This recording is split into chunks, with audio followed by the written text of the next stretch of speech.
Missouri, to be held on Monday, November the 5th, 2018, at 7 p.m. in the City Council Chambers at 301 South 5th Street. We're going to have our invocation tonight by Reverend David Myers from Westwood Baptist Church. Please rise. Let us pray.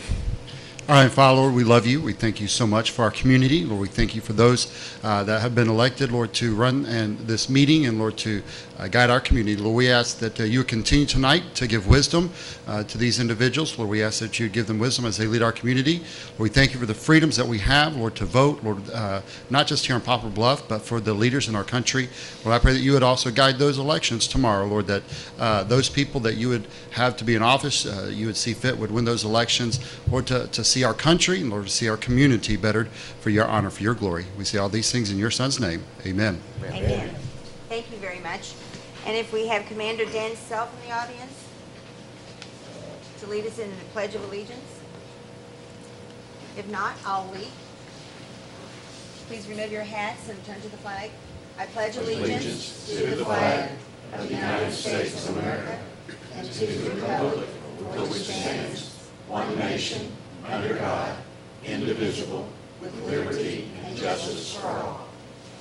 Thank you. We'll have roll call, Ms. Kirby. Councilman DeGaris. Here. Councilwoman Horton. Here. Councilman Cornman. Here. Councilman Smith. Here. Councilman Black. Here. Councilman Davis. Here. Mayor Pro Tem Davis, and Mayor McVey. Here. We do have a quorum. Thank you, Ms. Kirby. And tonight we're going to add a little extra to our agenda. I'm going to have a mayor's remark. We have Chief Ralph Stucker, if you would come forward. We have a new employee, and we thought it would be nice to introduce to our city and community and council when we do have a new employee. So I'll let you take the introduction there for Caden Lowe. Caden Lowe. Yeah. Good evening. Okay. He's a little bashful. He started Friday with us. This is his second shift today. I think he's been on about 4 calls so far, so he's got a little excited. Cade Lowe, I think we'll have him around here for the next 30 plus years. And everything. So, if any of you remember Roy Lowe, this is his grandson. So we're kind of tickled. Congratulations and welcome. All in the family. Yeah. Thank you. Thank you very much. Welcome, sir. Congratulations. We're happy to have you on board. I knew your grandpa quite well. Sorry that you're his grandson.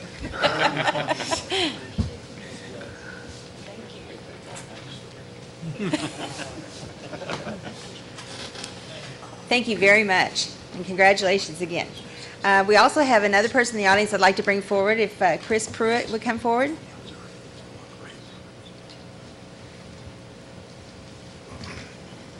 I'd like to introduce Chris.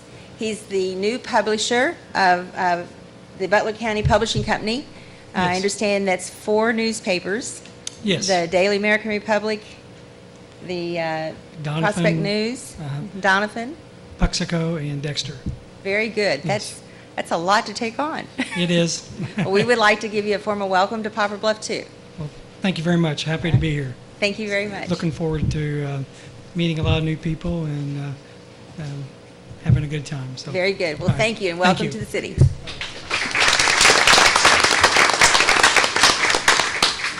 Okay, well, now we'll go back on our agenda. Disclosure of interest. Any member of the City Council may disclose any possible conflict of interest dealing with either any item on the printed agenda or any matter discussed at a previous meeting. Seeing none, we'll move to our citizens' input section. Each person in the audience may take this opportunity to address the City Council on any matter which is not on the printed agenda. And we have a system where they turn in papers. I'll ask Mr. Paul Carnahan to come forward first.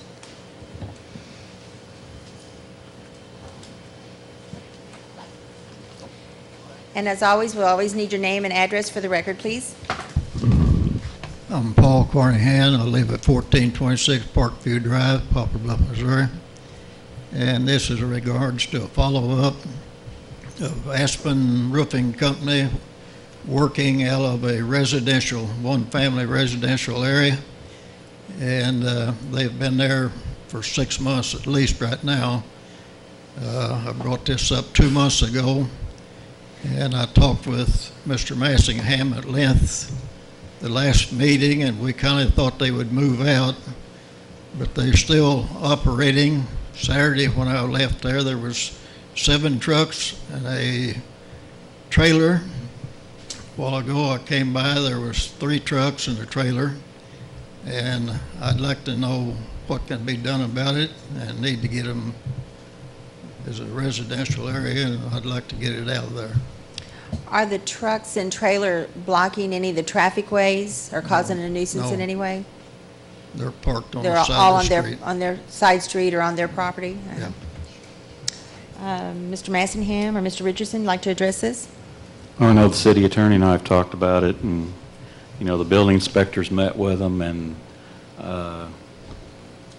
it appears to us that all they're doing is for a living quarters. I mean, they may come back there and do paperwork, but they have no customers going in the house, and we really can't find that they're violating any city ordinances that I know of, but I'll let Mr. Richardson speak on that. Yes, we have looked at it very carefully, and, our folks have been by there, just as you have been, Mr. Carnahan, since you live in the neighborhood. And we've looked at the city ordinances and the zoning regulations, and we can find no actual violations. They're not blocking the street. They're not creating any kind of a nuisance other than we can see. It is zoned as a single-family dwelling. We don't define what a family is under our code of ordinances, and so unfortunately, there's not anything that we can do, any citations we can issue, or any actions that we can take by the city with regard to their use of that facility. It is rented from a local landlord, and it appears to be being used in accordance with all of our city ordinances. How come they could come in any time of day, at night, and use the house for coming in and getting their orders or whatever, I guess? We don't really know exactly what they're doing inside the facility. We know that they're not greeting or dealing with customers, at least none that we have been able to discern. I believe they're using it just to live in, and their business of acquiring customers and so forth is being done somewhere other than in this facility as far as we can see. And if you can help us with some instances where they're operating a business out of there, we'd be certainly happy to look at that and to enforce that. But we see no evidence of it from our observations at this point. They've been advertising in the paper. I gave the thing to the Mayor. Right, and we've all seen those advertisements, and they have been in town for 6 or 8 months, and they are meeting all of the requirements in terms of purchasing building permits and so forth with the city, and they've purchased a number of them. They do not list in that advertisement a particular address where they're doing business out of. All they list is a telephone number. That doesn't help us much as far as where their employees might be living while they're here doing work in our town. That's the problem. We sympathize with you. And I know there are a lot of local businesses that are concerned perhaps about their marketing techniques or otherwise. We can't address that. They are not violating any code with regard to planning and zoning and the use of the facility as a residential dwelling. And they are complying with the city with regard to the acquisition of all building permits with the work that they're doing in town. So unless you can give us some other information that would help us, and believe me, we've had our folks, drive by there, take a look at it. repeatedly. And we can find no violation of our building codes or our planning and zoning regulations. Not other than just them coming in and out there all the time getting orders or whatever, I guess. And that looked to me like I'd consider working out of that building instead of. Well, if you could give us some more information that would help us. Right now, we can't identify any violations that they're guilty of at that location. Okay, thank you. Go ahead. Yes, sir. Mayor. Just a minute. Paul, wait just a minute. Go ahead. Mr. Richardson, if it is identified as a single-family dwelling, a number of men there doesn't seem to me like would be considered a single-family dwelling in any sense of the word. I don't know. It seemed to me like we might have a toehold there. We can certainly take a look at our ordinance, and if you all want to amend it, you know, that's the purpose of this city council. There is nothing in our ordinances that says you can only have 3 men, 4 men, 7 men, 2 women, 3 dogs, 4 cats. It's designed as a single-family dwelling. That's how it's zoned. And beyond that, we don't define what a quote-unquote family unit is in our ordinance. I think Well, many I can times, define it. I think many times they use a rental property like this in lieu of renting motels whenever we have a big disaster like we had with the hailstorm. And so many times a construction crew will move in and they'll rent a house, but they'll work in shifts. There'll be 3 there one day or work their 4-day week, and then they leave and another group comes in, so you have some traffic from that direction. I don't know if they're all there at the same time, but we do see this when we have disasters such as tornadoes and floods and hailstorms and such. But yeah, there's nothing to charge them with at this point. So. And I've talked to the landlord, and he really thought they'd be out of there by the middle of September. But I still see aspen signs in houses where they haven't done the roofs yet. So. And the hailstorm was in April, so it has been 6 months. It has been 6 months, I know. And I understand Mr. Carnahan's feeling, I sure do. And I know what Councilman Black's saying, too. We actually talked about that the last time this came up and thought, but how do we, if 6 college kids rent a house and stay in town, yeah, there definitely needs to be a definition, I guess, in the ordinance book on what a single family is. And we can take that into consideration and maybe take a look at that, reevaluate how our ordinance is written and see if there's something that we can do there. In this day and time, there's a lot of in-home businesses. Many people do work from their home through the internet and such, so it's going to be kind of tough to define, but I think it's something that we would take into consideration and look into. Okay, thank We you. just don't have an immediate answer, unfortunately. All right. Thank you for your time, sir. Any questions from the council? If not, we'll move on to our next group. It's the Downtown Poplar Bluff group, and I'd like to ask Felix Baker to come up first. I have you all in order as I receive them. I can call you by name, or you can voluntarily come up, whatever works best. We would like each of you to limit it to 10 minutes. And again, each time we'll need your name and address for the record, please. My name is Felix Baker, 3500 Marble Hill Road. As chairperson of the Downtown Poplar Bluff Board, I would like to take this opportunity to propose that Jerrica Fox continue employment as Executive Director of Downtown Poplar Bluff. The board will soon review Jerrica's performance, and we would like to be assured that she will be funded by the City of Poplar Bluff. And I'd like to take an opportunity to talk about events that Jerrica assures come off in a positive manner. Barbecue Street Wars. That was a new event this year. For anyone who didn't have an opportunity to visit Barbecue Street Wars, I don't know how to describe it besides it was such a cute event. It was aromatic, it was well attended, it had music, it had a little bit of everything. The July 4th parade, market event, and fireworks, Jerrica makes sure that that happens. The Iron Horse Festival, bigger and better than ever before. We estimate it brought in upwards of $10,000 this year. The Farmers Market, and because of a grant that was recently awarded, the Farmers Market will soon be available year-round. It will be enclosed. We'll see Christmas trees, Santa Claus, and expanded opportunity at the farmers market.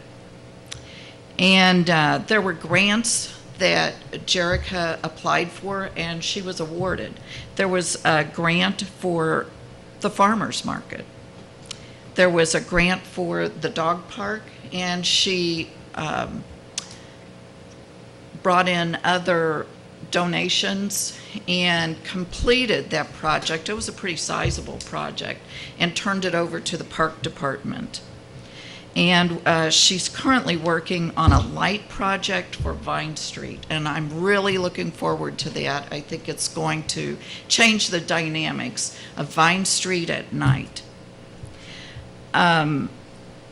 New businesses have entered the downtown area. And so what I want to tell you is that the face of downtown is changing. Buildings are being purchased. Michael Baker has purchased a building. Lucas Eddington has purchased a building. Phil Childress has made a purchase downtown. For anyone who hasn't recently driven by 303 Liquor, please do so. The old 303, what a change. New businesses have opened. Bronze Owl Brewing, Foxtrot, Heffy's Sports Bar changed ownership and expanded. Southern Care In-Home Agency, GQ Barbershop, Sticky Nickel Barbershop, House of Hair, Strike Zone. That's right next door to Minute Print, and I hear those kids batting that ball all the time. And Jessica's Emporium has recently opened next door to Minute Print. These events and businesses contribute additional sales to the community in way of eating establishments, fuel, shopping, etc. They contribute sales tax to the county and the city. And in the Sunday, October 4th DAR, there was a letter to the editor right here, and the Veterans Administration thanked Downtown Poplar Bluff Board and Jerrica for a partnership at the Iron Horse Festival. John Cornelius, the VA Fall Festival planning lead, specifically mentions a thank you. Downtown Poplar Bluff and Jerrica Fox are mentioned. He caused the event a huge success. These impressive accomplishments demonstrate a direct return for the investment of Jerrica's salary. Her accomplishments reflect growth and activity in the downtown area. They reflect an overall betterment in this community. The Downtown Poplar Bluff Board suggests that Jerrica's salary be funded in full from the tourism tax. That tax is funded from the hotel industry. As more hotels are built, more units provide a greater financial base for this fund. It would appear to be a hand-in-glove situation where Jerrica generates activities and the hotels benefit, as well as the locals in the community. Tourism dollars will be spent all over Poplar Bluff. So I'm going to propose that when talent arises, let's encourage it. When opportunity knocks, let's open the door. And together, let's turn a blight into something bright. I know that there are others who would like to... You still have a few minutes if you want to continue? Well, does anyone have any questions for Ms. Baker or comments? okay. All right. Good report. Thank you. At this time, we'll have Robert Smith.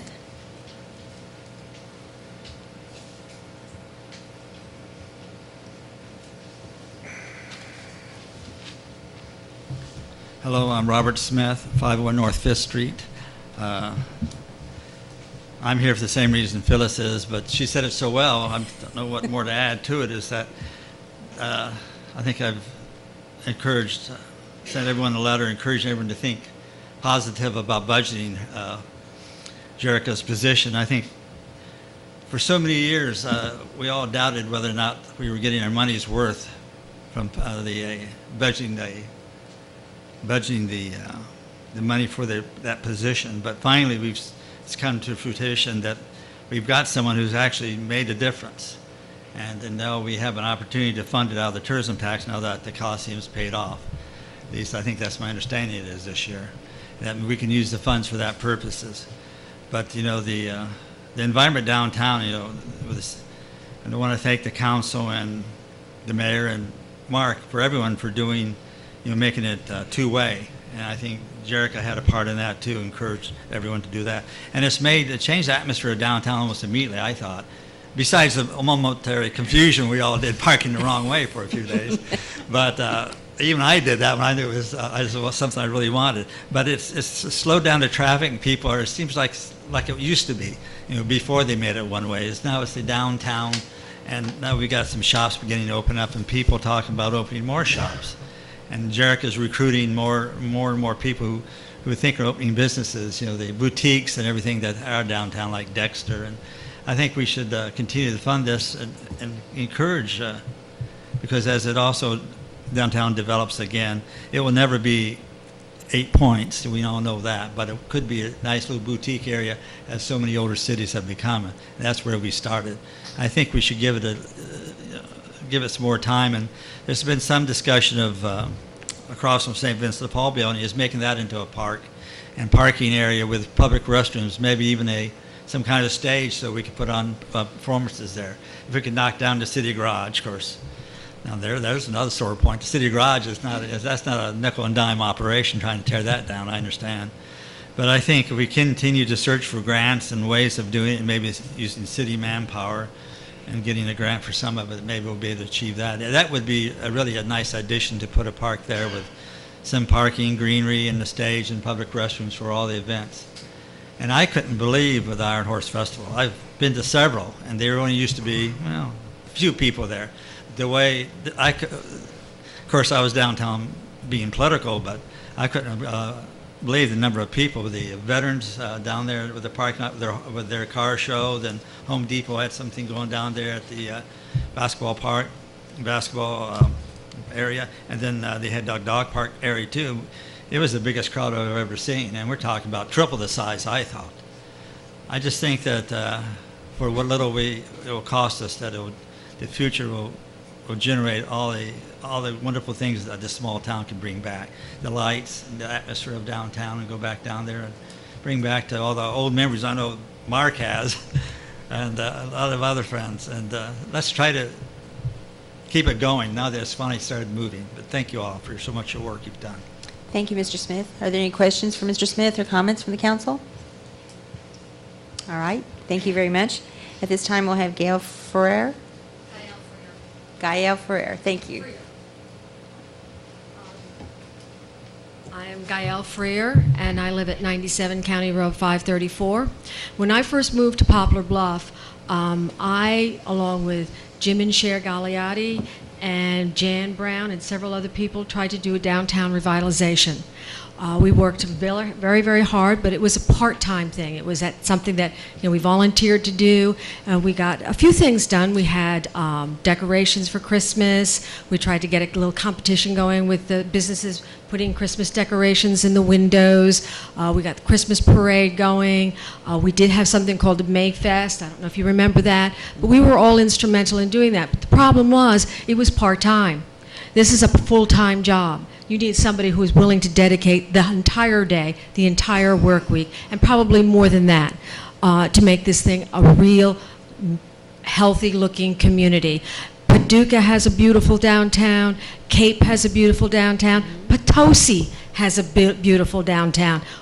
We have beautiful buildings down there. There is absolutely no reason why we can't do the same thing. And when I first got here, that was one of the things I wanted to do. Well, unfortunately, it fell apart, mostly because we weren't getting a whole lot of support. Now we have support. I'd like to see Jerrica's position remain. Jerrica has worked diligently. She's turned that downtown into a beginning of something that's thriving. We would be very foolish to not help that come along. Okay, are there any questions from the council? Thank you for your comments. And at this time, we'll have Randy Persons.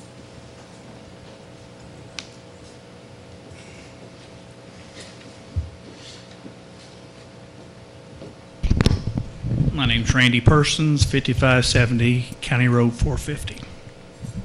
I hadn't really intended on speaking, but I was asked to read a letter from our Chamber of Commerce president, Steve Halter, who couldn't be here tonight, so here it goes. I understand how challenging it is to juggle all the needs of our great city, and I sincerely thank each of you for volunteering your time and talents. I am writing you again this year in support of downtown Poplar Bluff. This year, our director has been able to accomplish a lot with the new dog park, the continued success of the farmers market, the Iron Horse Festival, the addition of 9 new businesses, and new events such as the Barbecue Street Wars.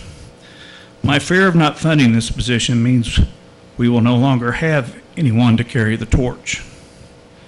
There will be no farmers market, no Iron Horse Festival, and no one focused on business recruitment and retention downtown. One of the many things that excites me about our downtown efforts is the fact that young people are investing in supporting the cause, which is what it will take in the long run to accomplish our goals. In the past, someone mentioned that the funding was only supposed to be for 2 years. I, which is Steve, worked with Felicity Brady on that grant, and it was indeed a 2-year grant. But that doesn't mean the city can't continue to help fund downtown revitalization efforts. Many cities our size invest much more than what we are asking for. Cape Girardeau is turning around their downtown, and this would not be possible without Old Town Cape, which is largely funded by the city. If we had no progress and no forward movement, I and the rest of the board would agree 100% that no financial support would be appropriate. But I think everyone here can see the results of our director's efforts. The federal government just rolled out a new and exciting program called Opportunity Zones. Our downtown area falls within the boundaries of one of 3 opportunity zones in Butler County. These zones allow for huge tax savings for businesses and individuals, and we have already been approached by a financial fund manager who is excited to work with our director and a developer to put together a true development plan for our downtown area. If we can keep this positive momentum going, coupled with potential investors through this Opportunity Zone program, we can see an area that has been blighted for many years turn into something we are all proud of, and something that will have a positive economic impact for years to come. We know this is possible because the city did this exact same thing and made the investment needed on the north side of town, and we can all see the positive impact of that investment. I think Ronald Reagan said it best when he said, "If not now, when? And if not us, who?" Again, this was a letter from Steve Halter, our Chamber of Commerce president. I'd like to add one request. I've been on the board since its inception, and I would like for the funding of this position to be a line item, budget item, continuous, not a stopgap funding just for temporary sake. Any questions? Any questions or comments from the council? Very well said. Thank you. And next up, we'll have Mr. Felix Baker.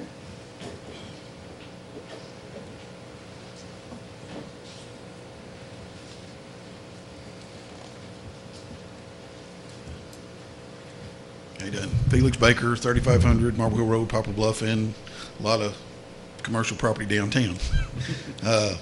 You know, one of the things, everybody said what Jerrica's done, and if you'll look back before she got here, there wasn't much going on downtown. You all are the coaches of a team to get Poplar Bluff back up to where it should be. In the past, if you were a baseball team, you would not be batting 500 or anything. But right now, we're on the upward swing of progress and progress downtown, and that's the most economical property in Poplar Bluff. Small businesses can invest down there if they can get the ability to do so and the support to do so, and there's nothing like that builds on success but success, and we've started that momentum. And you as the coach of this at this point in time, it's like being in the World Series in the 8th inning and starting to win and then saying, well, I'm tired, I got to go home, it's 10 o'clock, I'm done, and quitting. Now, that could happen. We would appreciate you not doing that and continuing and maybe winning this game. You know, we got a hard fight. It's not easy working downtown. It's not the best, you know, it's not been the best place to be in a long time. But right now, we are on a very successful start. Please continue the fight. You know, work on, hopefully, and right now I think Jerrica, I've worked with Jerrica in the barbecue thing downtown. I've worked with her a little bit on other projects, and I found her to be very successful, very motivated, and very, just very good at what she does. And she can enlist support of other people. And when we've got somebody like that, I know we've done a lot out to the north, and as I've always said, if we forget our roots, where are we?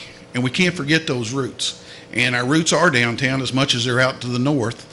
And it's very, again, it is very commercially successful and very economical for young startup businesses and people, small businesses, to be able to have that property. And as right now we are in that successful movement, let's please continue. Thank you. Thank you very much. Any questions or comments from the council? And the last person with the group would be Mr. Jim Crispin.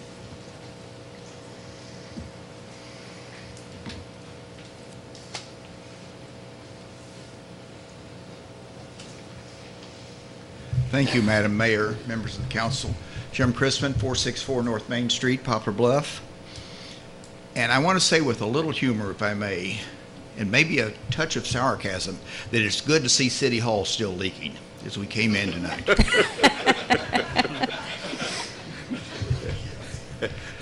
Money needs. Involved downtown, I mean, we are moving forward. It's costing money, and we know it's costing money. And because of the leaks here, I'm going to assume that there's not just a bucket of money that we can go in and draw. But I would suggest that there is some dedicated money that is here through the hotel tax. That money, it's my understanding that there's a fairly sizable pot of money there that can be used for this for the next several years. It would be wonderful if we knew that that was going to happen without having to come before council every year and say, can we twist their arm a little bit to get us one more year? Let's resolve that we're going to do it on an ongoing basis. One other issue that I need to mention, Felix mentioned the roots of Poplar Bluff are in downtown. I would suggest that it is the heart of downtown, or the heart of the city. Without the heart, we're gone. Imagine what would happen if downtown had been deteriorated over the years that downtown Poplar Bluff has been in existence. We would look like some of the other little towns around here. And that would have really been a negative impact on anyone looking at Poplar Bluff to generate a business here. I've been involved for about 10 years in downtown, a little more than that maybe at the depot. During that time, we have spent over $1 million putting on the roof and the staircase. That's been through grants and $115,000 raised from you folks here. We had over 1,000 people contribute to the depot. We've now got progress being made in the Rogers, and I think that's worthwhile. So we've got two projects that anchor downtown that are moving forward. And I would challenge the council to do something to help downtown. And I'm not talking about throwing a pot of money at it, but support downtown. And I know some of you don't like downtown, but support downtown. It's where our heart is. Any questions? Thank you. Thank you.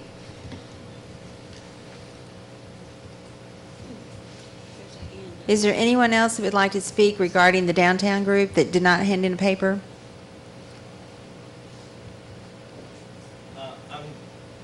We'll need you to give your name and address, please. My name is Ron Hill. I live in Route 1 Harville. And I'm not with the downtown group. I'm here on behalf of the people that's investing downtown. Ron was on the council with me years ago, and we've become a shopping hub in Poplar Bluff because of the incentives that the councils allowed the people outside the areas of downtown Poplar Bluff to thrive and to come in. And we've become a shopping hub. Poplar Bluff has grown tremendously. And the downtown has deteriorated a lot, but over the several years, it's come along real good.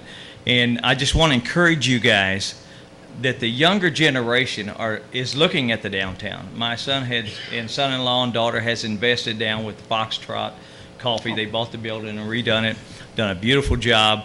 But there's other young people that want to come in that have the dream of revitalizing downtown. They're looking back at the history and they want to improve it and to see it for our future generations. So I just want to encourage you guys, now it's time to support our next generation because they want to put money into downtown. They want it to thrive and they want to make it look good and they want to use it. And I think what's going on down there is tremendous. I've seen a lot of growth and a lot of tremendous rehab going on with the buildings and stuff. So I just want to encourage you guys to try to find some way to help them, tax incentives or something to encourage the younger people to come in and invest their money downtown. Okay. Thank you for your time. Thank you very much, Mr. Hill. Have any questions or comments? Is there anyone else in the audience that would like to speak on behalf of the downtown?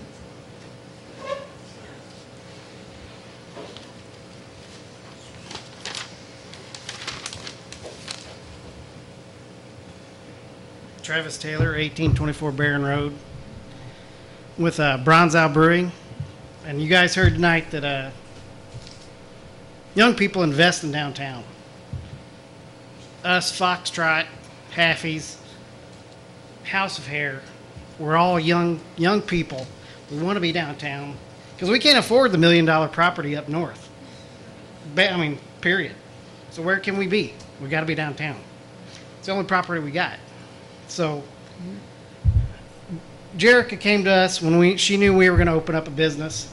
She helped us tremendously, bringing, letters to you guys. I want to thank you guys for changing the laws, I think 2 or 3 years ago, to allow our businesses like this to open, where back in the 70s, the laws, it shut everything down, basically downtown. And I think that's what really had a detriment on downtown. It was basically the laws that the city council made in those days shut it down. And downtown didn't grow after that. So I want to thank you guys from 2 or 3 years ago with the passing the new laws that it has expanded. Anything that Jerrica does, she does amazingly. So I, like everybody else said, if there's any way we can, let's do it. So thank you. Thank you very much. Any questions or comments from the council? Jerrica, would you like to speak?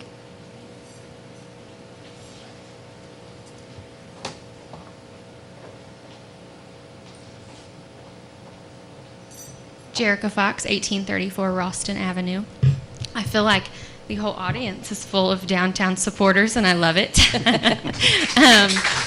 I want to thank every single one of them for showing up tonight, because honestly, without my businesses, without the investors, without you all consistently supporting the board, I tried to say over and over the last month as we've been working on this that it's not about me. It's really about Downtown Poplar Bluff, Inc. and the nonprofit that we are. The 2 directors before me set, I believe, myself up for success, and people such as the Hills and McNeelys, the Taylors, McNeely's Shoes staying downtown when they could have left when it burnt. They could have not reopened, but they decided to. Minute Print choosing to be downtown. The DAR continuing to stay downtown. People love downtown, and as several mentioned, it is the heart of our community. I do have a passion for it, and I love to see new businesses come in. And when people call me asking to look at property, or Mr. Lucas Eddington, who's out there, investing in a building that quite possibly could be the worst, but he decided to do it anyway. And so we're helping him change that and to possibly make it one of the best buildings downtown through grants provided through federal and state. So I just want to thank each of you and to keep in mind that maybe not your contribution necessarily be thought of as my salary, but to be thought of as a contribution to the heart of our community. So thank you all. Thank you, Jerrica.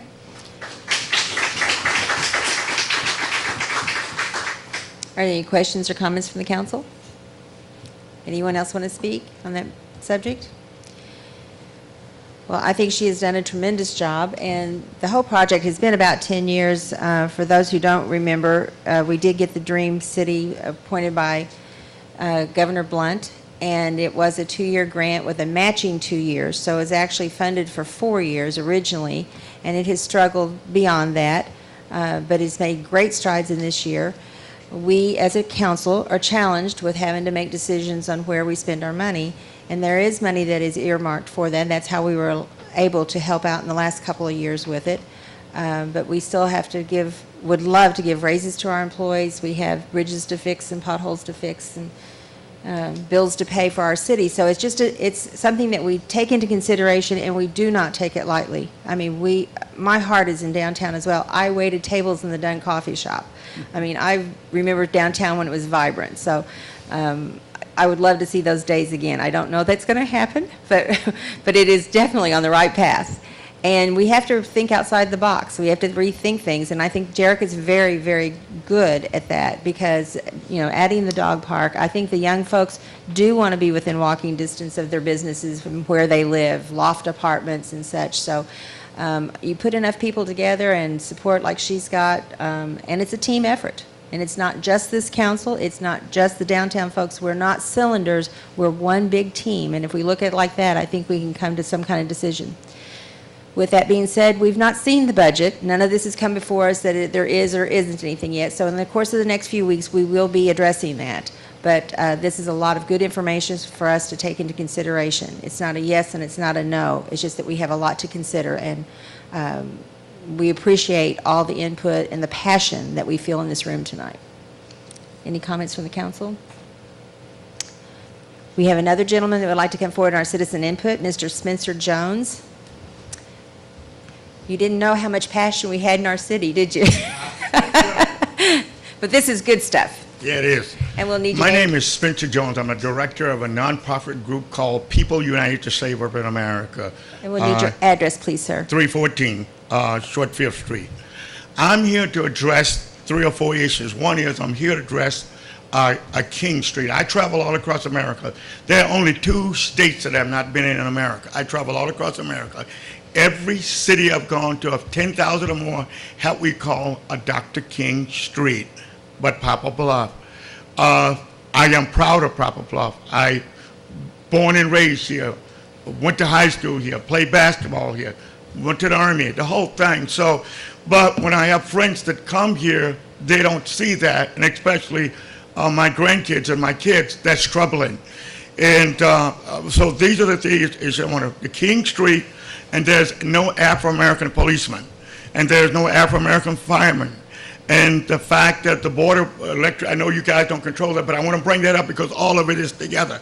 The Board of Electricity Board don't have an Afro-American, never had one, that kind of thing. And let me just say this, because I've had the chief of police to tell me, I've had my brother here to tell me that we put up an application, we did this and on and on. But this weekend we saw Alabama play football and they won. They're top of the line. You'll see Duke play basketball. You know why they excel? They intentionally recruit down in wherever they're at. I tell them, tell the guys on the police and the firemen, go to Cape, where the college is. Go to the colleges and go to Jefferson City and be intentional in recruiting Afro-Americans to become a part of the police, a part of the firemen. Be intentionally, because if you're intentionally, things happen. If you're not, they don't happen. I deal with churches, I deal with people. You have to be intentional. And I want to say this is urgent. I don't want to come here tonight and you guys, that guy spoke and we dismissed. We will be showing up here at every meeting in big numbers. And then the bottom line is I'm very honest and open with people, very transparent with people. If nothing is done, then we have to start praying and start marching. And I don't want that, and you don't want that. But I am saying to you very clearly that we will not set back too long. We've waited too long. We've done nothing. And I blame black people for that. Afro-American. I don't blame you guys. Because the bottom line I've discovered in dealing with people from all walks of life is people do what you let them do to you. The bottom line. So we're saying this is urgent. We're saying that you need to move on this. We're saying that we're going to come to every meeting. We're saying the roads are going to increase. So you guys need to come up with a plan. We'll work with you, whatever needs to be done, but it has to be done. I don't know what else to say. I say it with all the love in my heart. That kind of thing. If there's any question, you can raise the question. I'll try to answer. Are there any questions from the council? No, but I don't really know what he's saying. Okay. I almost hear a threat, and that's kind of what I heard, sir. Well, and if I did, I don't appreciate it. Nobody do that. And I tell people that all the time. Nobody appreciates that, value that. They react to that. But Yes, sir. the bottom line, I am just saying there's urgency. And all of us must recognize there's urgency, because if we don't recognize that urgency, we don't get to work on it. We put it on the back burner. So I understand that all the time. And I deal with pastors all the time in black and white churches where they don't have a black pastor on staff. They don't reach out to the black community. And I just tell them, you know what? We can't live with it. Now, I love unity. I have good relationship with people. My best friends are white. Some of my Afro-American friends think I am white, but I'm not. But at the same time, I want to state the fact, this is urgent. And we will be coming back. And Can you expand on what is urgent? it's Naming a urgent street, that- hiring, it's urgent- firing, it's what urgent are we that talking about you here? guys make progress on selecting a street. I think years ago there was a street selected, and it was just down in the heart of the black community. And I was down there. I came to a city council meeting about almost 7 years ago. God gave me a list of the names that I need to get to get changed. I was down there ringing doorbells in the Afro-American community, and he said, "Wait a minute, I don't know the guy from Adam." He said, "Wait a minute, that street should come through the heart of the city." Dr. King was a man that saved all of us probably from destruction. It don't need to be in some side corner where only a few people see it. It needs to come to the heart of the city, all on. And as I said, there's no Afro-American policeman. That is urgent. You are aware we had one that served us very well for And a number of years. I applaud. He lived in the same community that I lived in for years. I applaud that, but that's in the past. We don't need to go back, sir. We need to go forward. Firemen and going and forward, policemen. huh? We've had firemen and policemen for many years. I We just- recognize, my brother-in-law was a fireman, and I was very proud. Mm-hmm. I can't tell you how proud I was. Hold on. Robert Wallace, I was very proud. Good But man. I am saying, Good man. where are we at now? We are talking about now. We're not talking about last year, 2 years from now, 3 years. We need to sit down and look at where we're at now, come up with a plan to move forward. Hold on. Because it's urgent that we do it. I can't say it. I say it with everything with me. Say it with all the love and kindness with me. It is urgent. It's not something that we're going to allow you to put on the back burner and not address. Could I speak for a minute? Yes, Please do. I understand what you're saying, and certainly not here to argue with you, but, the problem's been the last few times we just haven't had any African Americans apply, and we do send information to colleges and firefighting schools and Missouri Municipal League. Missouri Municipal League. And I know you say it's urgent, but it could possibly be 2 more years before we even have a police or fireman's position or firefighter's position come up. You know, we don't lose them until they retire. We had 2 police officers retire this year. We had a firefighter that actually took another job. So unless something like that happens, we're not probably going to have any openings for at least a year or 2 in those departments. Well, when something like that happens, if we're intentional, you know what intentionality would do?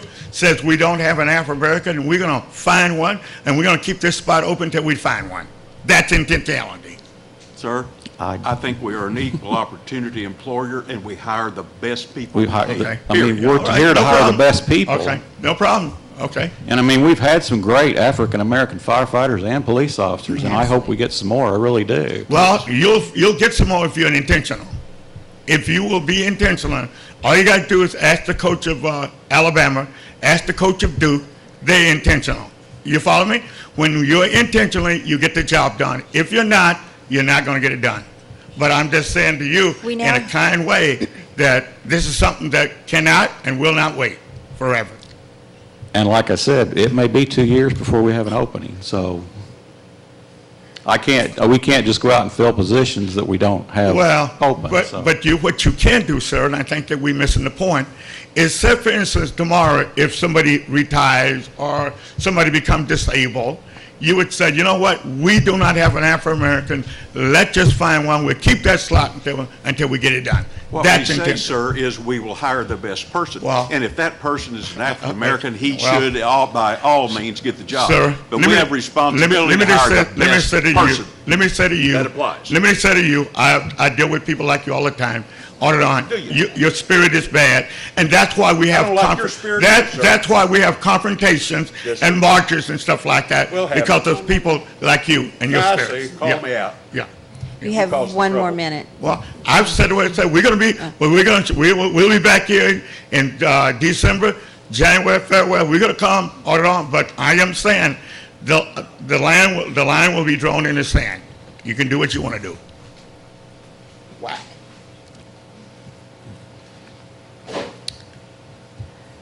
Is there anyone else in the audience who would like to speak at the citizens input section? Seeing none, we'll move on to our workshop items for discussion. Item A, the City Council will review a proposed ordinance authorizing the mayor of the City of Poplar Bluff to enter into a contract with the Poplar Bluff Housing Authority for community policing services. Mr. Massingham? Yes, this is a contract we've had with the Poplar Bluff Housing Authority for quite a few years now. It's for to fund 4 officers. We're just asking to renew that contract for next year. The one nice thing about this is, although they're assigned to the housing authority when they're needed in other places, we're able to use those police officers in all parts of the city. But their main focus is for the housing authority here in Poplar Bluff, and we're just recommending we renew this contract. Is there any discussion from the council? Make a motion to pass that to the tonight. We have it on the. I have a motion. Do I have a second? I have a motion and second to move item A to the voting session to be held tonight. All those in favor? Aye. Opposed? Motion carries. Item B, the City Council of the City will review the Community Development Block Grant Infrastructure Proposal relative to the 11th Street Bridge Replacement and Street Installation Project. Mr. Massingham? Yes, we've been trying to figure out how to replace the bridge for several years now on 11th Street. Part of it's actually got a steel plate across it because it has, it's structurally sound to a certain load limit, but it does have a hole in some of the concrete. We actually did catch 2 people trying to steal the steel plate. They had it unbolted and were dragging it down the street, and somebody from utilities caught them, so we made them drag it back and we bolted it back down. But anyway, if you'll recall, a couple of months ago, we were talking about the industrial site on South 11th Street, and although that is not a done deal, that's something Mr. Halter's working diligently on, and we're trying to get a jump start on this. If that happens, we would be applying for CDBG grants that would completely pay for that bridge and also road improvements. cost estimates on the road are about $537,000, and for the bridge replacement would be $430,000. So we're recommending that we proceed, and hopefully at sometime in the near future we'll have a new factory announced, and we'll get started on the bridge and the road. Are there any questions from the council? If not, I'll entertain a motion and second to move item B to the voting session to be held on November 19th. So moved. Second. All those in favor? Aye. Opposed? Motion carries. Item C, the City Council will review a proposed grant with Missouri Department of Transportation Aviation Section to complete the airport master plan and update the airport layout plan at the Poplar Bluff Airport. Dominic is here, or Billy Cobb.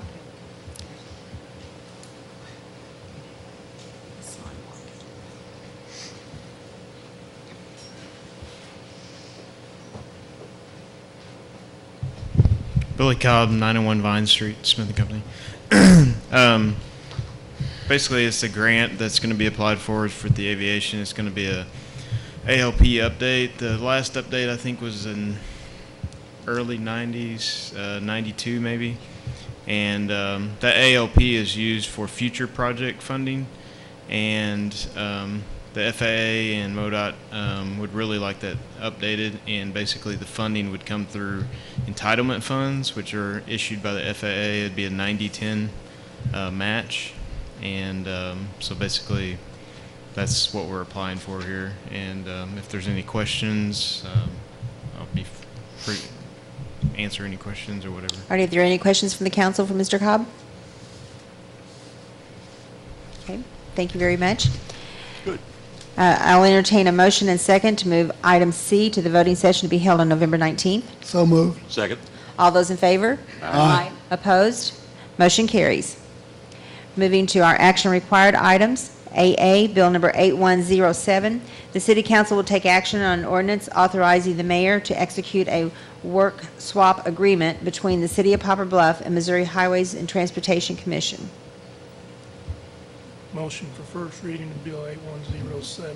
Second. Motion is second for first reading of Bill number 8107. All those in favor? Aye. Opposed? Mr. Richardson.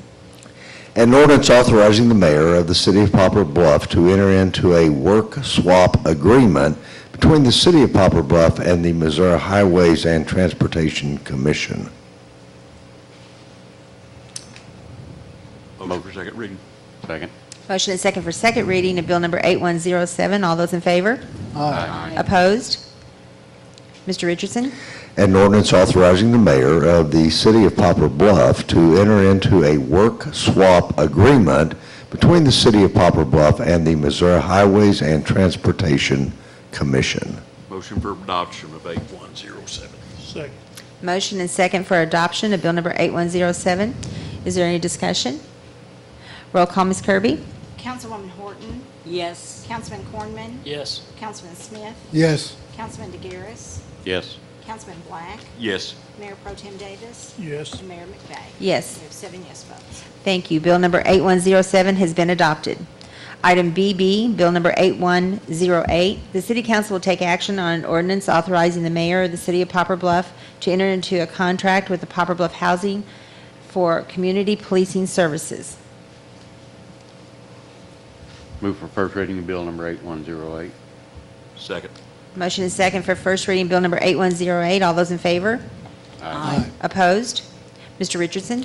An ordinance authorizing the mayor of the city of Poplar Bluff to enter into an agreement between the city of Poplar Bluff and the housing authority of the city of Poplar Bluff to provide the housing authority with community policing services.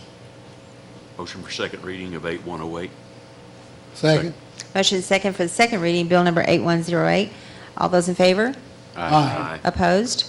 Mr. Richardson.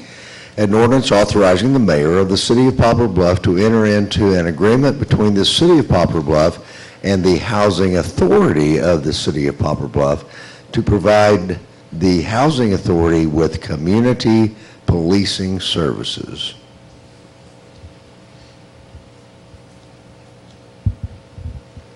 Do we need Motion for adoption. Adoption. Motion for adoption of 8108. Second. Motion is second for adoption of Bill number 8108. Is there any discussion?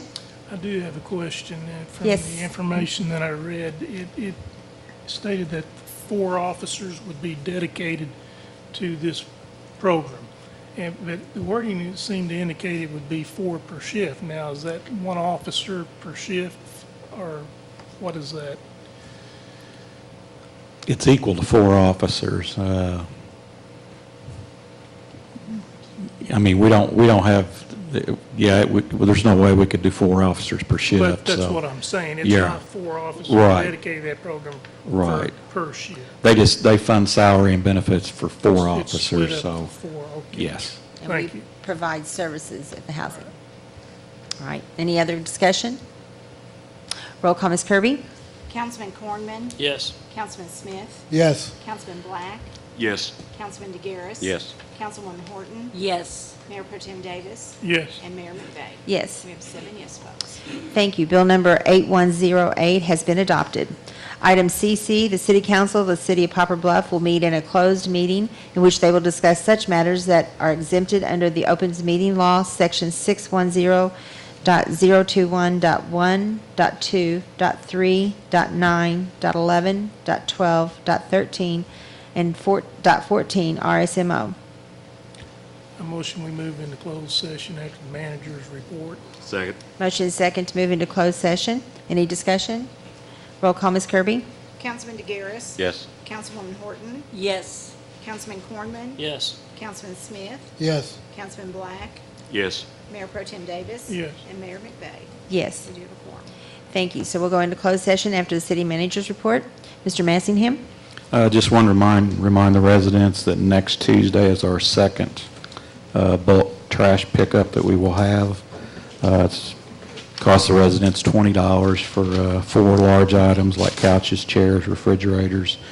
We started that last month, and I think we had a half a dozen people on the first one. So if you have anything that needs picked up, please get with the city collector's office, and she will sell you a tag, and they will get it picked up next Tuesday. Kind of wanted to let you all know where I'm at on the budget. All the budgets have been turned in and put into the system, and just trying to go through, have to meet with each department. What I'm really hoping to do is try to have it at the next meeting, second meeting in November as a workshop, and possibly vote on it the first meeting in December, if not then the second meeting in December. I know last year we were down to the wire, and I don't want to do that again. But I will try my best to have it at the next meeting. If not, it will be on the first meeting in December for sure. But still a lot to cut, but a little bit easier than last year's, I think. So. Thank you, Mr. Massingham. Is there anything else to come before the council? I want to encourage everyone to get out and vote. Tomorrow is a very important election, and polls will be open from 6 a.m. to 7 p.m. If there's nothing else to come before the council, I'll entertain a motion to adjourn. So moved. Second. All in favor? Aye. Opposed? Meeting adjourned.